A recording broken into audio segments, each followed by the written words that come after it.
Hola, hoy voy a hablar de XO Kitty, una serie de Netflix que a pesar de haber sido estrenada hace unos cuantos meses, igual tenía planeado reseñar desde que salió, pero debido a la universidad y pues por otras cosas que tenía que hacer, pude ver hasta hace poco.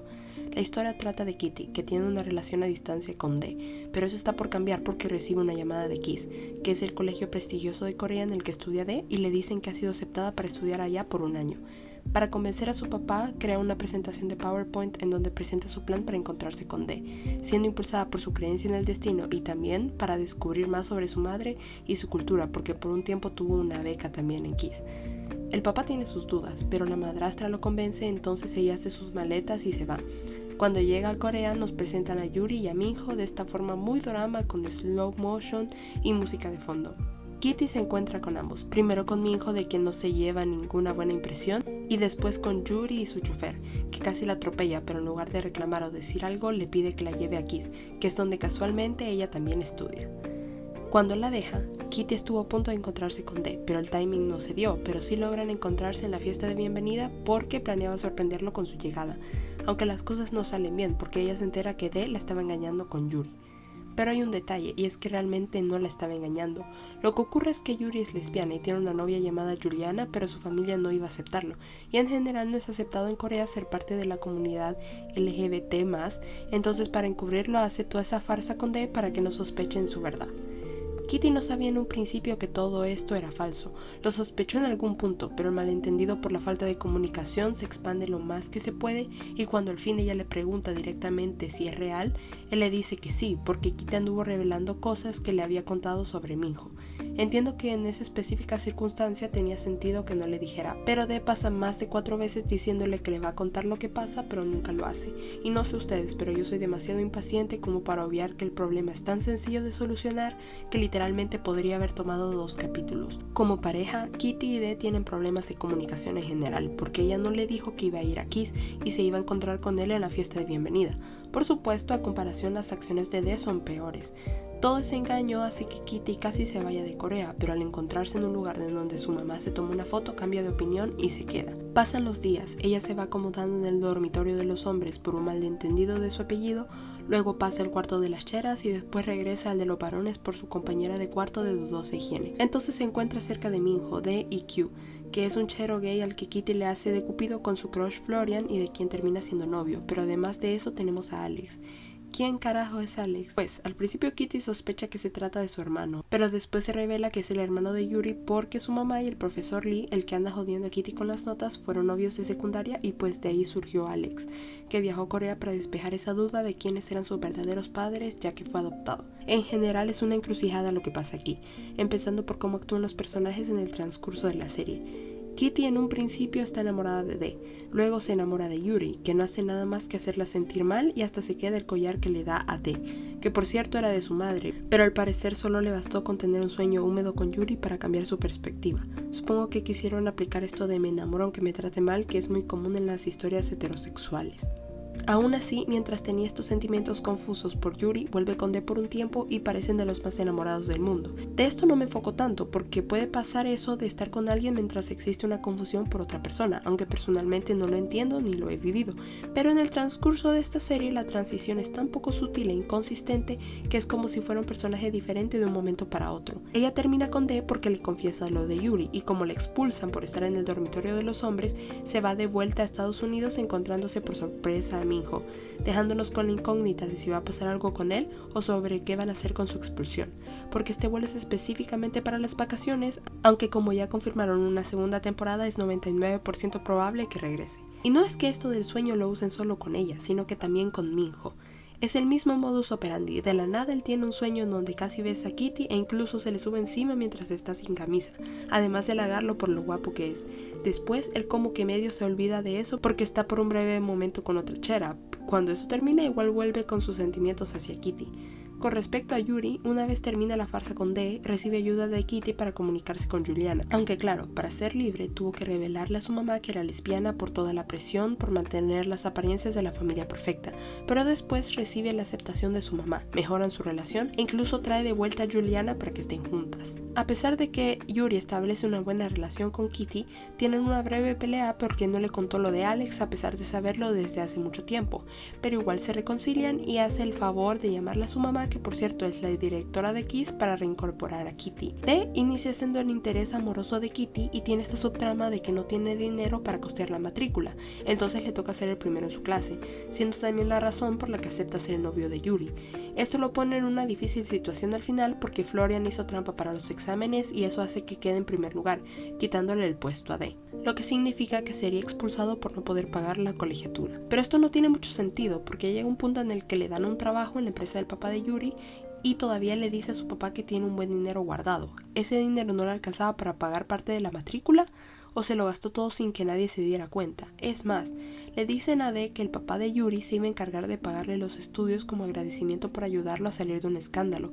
¿Acaso se le olvidó o solo pagó la mitad del año? A medida que avanzan los capítulos va perdiendo cada vez más protagonismo. No tengo ni idea qué van a hacer con él en la segunda temporada.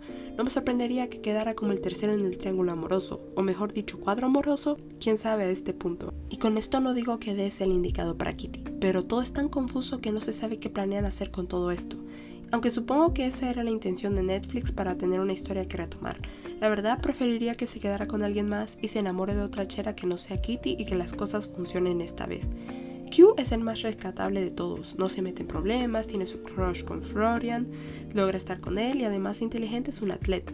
Florian también es bueno, a excepción de eso de los exámenes, pero se lo dejo pasar porque dudo que Dee se vaya de Kiss por eso. El poder del guión lo va a salvar de alguna forma. En general, es tan difícil encariñarse con alguno de estos personajes. Llegué al final y no sentí esa expectativa de querer saber qué pasa después. Podrían haberse quedado en una temporada y no me hubiera importado porque son así de poco entrañables. Además de ser inconsistentes, porque un día son amigos, después se pelean, pero después se enamoran, para el día siguiente ser como si nada pasa y que la trama trate de hacer tanto a la vez así que termine en nada. Y como las relaciones que forman son tan superficiales, es imposible interesarse por cualquiera de ellos, ni por Minho, que es el que parecía ser el más interesante.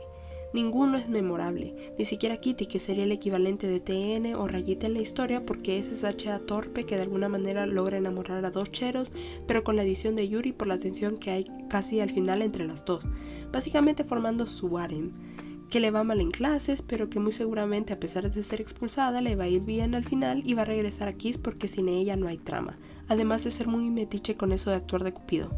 Entiendo eso de querer ver a tus amigos felices y que encuentren el amor, pero vamos. Es muy baja la probabilidad que el amor de la vida de alguien se encuentre en la secundaria. Cuando vi el tráiler pensé de que se trataría de que Kitty y Minho tenían un romance, o al menos eso parecía. Para ese momento no sabía que esta serie era parte del universo de To All the Boys I Loved Before. La verdad no he visto ninguna de esas películas y tampoco tenía interés en hacerlo. Además que las reseñas no son muy positivas. Aún así, tenía interés en ver la serie de manera individual y ya que no era necesario saber de las películas para entender lo que pasaba, me puse a verla. Lo primero que noté fue el uso de las canciones de K-pop, o mejor dicho, el excesivo uso de ellas. Solo en los primeros 2 episodios pusieron tantas canciones de K-pop que parecía un video random dance. A mí me gusta el género, pero siento que la mayoría de canciones las ponían porque sí y no porque agregue algo al episodio, aunque me pareció interesante que pusieran XOXO de Somi, porque además de ser la única que referencia al título, tiene algo que ver con lo que está pasando con Kitty y Dee en ese momento. Debo admitir que por momentos me costó retomar esta serie o tan siquiera terminar los capítulos, y puede sonar contradictorio, pero desde que el drama innecesario terminó, todo se me hizo más interesante, aunque esto ya era casi para el final. Con respecto a la subtrama del hermano, pues me pareció que salió de la nada, y hasta este momento no entiendo cómo es que Kitty encontró el brazalete. Pasaron años desde que su mamá estuvo allí. ¿Me van a decir que en todo ese tiempo había más personas viviendo allí? ¿O nadie limpiaba los dormitorios? No estoy familiarizada con escuelas con dormitorios, pero creo que si uno deja algo, por más insignificante que parezca, no tiene que pasar mucho tiempo para que se pierda, y que de la nada Kitty encuentre ese brazalete que es de 1993, no se me hace muy creíble. Son como 20 años mínimo que pasaron, y nadie en todo ese tiempo lo vio, por favor. Pero aún así fuera eso posible, ¿por qué estaría en el dormitorio de hombres? El profesor Lee, que es el padre biológico de Alex, no sabía porque su mamá biológica / la mamá de Yuri nunca le dijo de su existencia. Además, Kitty no estuvo casi nunca en el dormitorio de Cheras y estaba hablando con Q cuando lo encontró. Entonces, ¿cómo fue que ese brazalete terminó allí? No tiene sentido. Otra cosa que me pareció que no tenía sentido era que Kitty hablaba con cualquier persona fuera o dentro del colegio en inglés y todos le entendían, hasta la recepcionista del hospital. No estoy segura de cómo es el sistema de educación en Corea, pero según este artículo que dejaré en la descripción, dice que en Corea no se maneja tanto el inglés, aunque hay algunas zonas como Seúl, Hongdae o Itaewon en donde hay muchos extranjeros. No recuerdo muy bien en qué zona se ubica la serie, pero asumo que es en Seúl, lo que tendría sentido. Igualmente dudo que todos los que estén ahí sean 100% fluidos en inglés porque no es un idioma dominante en general allá. O sea, en algún punto tiene que aprender coreano sí o sí. Entonces, ¿cómo fue que Kitty aprobó sus clases? Porque al principio nos damos cuenta que ella no sabe nada del idioma, pero de la nada aprendió a leer y a escribir en coreano. Tampoco es como si se mostrara que ella tenga un avance, porque ella misma reconoce que solo sabe unas cuantas palabras. De ser así, ¿cómo entendió lo que decía en los exámenes o en los libros de estudio? Se siente como si se estuviera viendo una historia de Wattpad pero adaptada a un K-drama. ¿A qué me refiero con esto? Que los personajes no tienen ningún tipo de profundidad, las historias de amor no tienen una base sólida o momentos en donde podamos decir tiene sentido que se gusten, porque no se crea una relación real y hay huecos en la trama que ni se molestan en explicar, y uno tiene que ir con esas ideas porque es lo que te presentan y ya, no importa que tan abrupto sea el cambio que te están presentando. En fin, eso es todo lo que tengo que decir sobre XO Kitty. Como experiencia puedo decir que estuvo interesante, aunque no tengo ninguna expectativa sobre la segunda temporada, pero dudo que sea mejor que esta, lo cual dice mucho, pero lo sabré cuando la vea, supongo. Eso sería todo por este video, espero que les haya gustado y nos veremos en el próximo.